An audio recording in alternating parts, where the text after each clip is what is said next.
नमस्कार। मर्ज classroom academy की तरफ से ये वीडियो प्रस्तुत किया जा रहा है। हम आज चर्चा करेंगे कोष्की अंक के बारे में। कोष्की अंक के प्रथम भाग में हम कोशिका भित्ति की चर्चा करेंगे।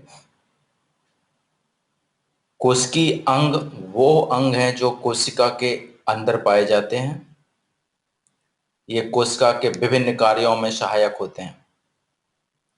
कोशिका भित्ति या सेल वॉल कोशिका के ऊपर पाई जाती है। ये कुछ प्लांट सेल्स, पादप कोशिकाओं में और जीवाणुओं में पाई जाती है। कोशिका भित्ति प्लांट सेल्स में 3 भागों से मिलके और 3 परतों से मिलके बनी होती है। मध्य पटलिका जो कि पैक्टिन से बनी हुई होती है, जिसके नीचे पैक्टिन मौजूद होता है, और बीच का भाग कोशिका भित्ति है और उसके नीचे प्लाज्मा झिल्ली पाई जाती है। ये बीच का कोशिकीय भाग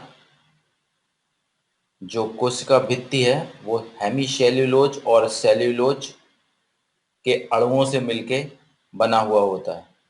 ये पादप कोशिकाओं में या पौधों में आम तौर पर पाई जाती है।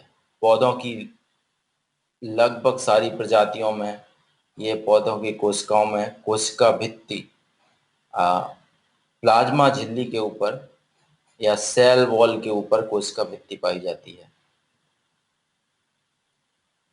कोशिका भित्ति जीवाणुओं और वनस्पति कोशिकाओं में कोशिका झिल्ली के बाहर निर्जीव झिल्ली होती है। ये पारगम्य होती है तथा मोटी दीवार वाली होती है। वनस्पति कोशिकाओं में कोशिका झिल्ली के बाहर कुछ जीवाणुओं में स्लाइम परत के नीचे रहती है। तो प्लांट सेल्स में ये बाहर की तरफ रहती है और जीवाणुओं में नीचे की तरफ रहती है। कुछ पौधों को छोड़ दें तो लगभग सभी पौधों में ये पाई जाती है। वनस्पति की जनन कोशिका एवं प्राणी कोशिकाओं में कोशिका भित्ति नहीं होती। आमतौर पे किसी भी प्राणी कोशिका में कोशिका भित्ति नहीं पाई जाती। ये एक प्रमुख अंतर है पादप और प्राणी कोशिकाओं में। प्राणी कोशिकाओं में कोशिका भित्ति नहीं होती, पादप कोशिकाओं में कोशिका भित्ति होती है। कोशिका भित्ति का निर्माण सेल्यूलोज से, जैसा कि हमने पिछले चित्र में दर्शाया, पैक्टोज और अन्य निर्जीव पदार्थों द्वारा होता है। ये सारे पॉलीमर्स हैं। कोशिका भित्ति में 2 परतें होती हैं, जिसके मध्य लेमिना नामक की दीवार होती है, और कोशिका भित्ति का मुख्य कार्य कोशिका को आकृति प्रदान करना है। तो जैसा कि यहाँ देख रहे हैं, कोशिका भित्ति में 2 परतें होती हैं।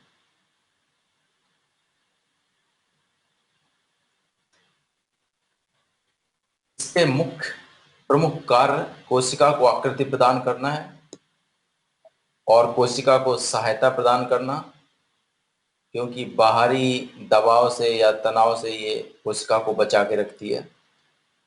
कोशिका को संक्रमण से बचाना या उसे यांत्रिकी तनाव से बचाती है। आंतरिक कोशिकीय भाग को बाहरी वातावरण से अलग करती है। तो कोशिका भित्ति ऊपर से चारों तरफ कोशिका को घेरे रहती है, तो ये बाहर के वातावरण से उसको अलग करती है। हालांकि सेल वॉल या प्लाज्मा मेम्ब्रेन भी कोशिका को घेरे रहती है और वो भी अलग करती है, बट ये एक अतिरिक्त झिल्ली होती है पादप कोशिकाओं में। कोशिका में सूचना तथा आवश्यक पदार्थों का आदान प्रदान करते हैं। ये ऑस्मोटिक एक्सचेंज या ऑस्मोटिक विनिमय में सहायता प्रदान करती है, जिससे कि सेल में एक उपयुक्त दबाव बना रहता है। जल का नुकसान रोकती है।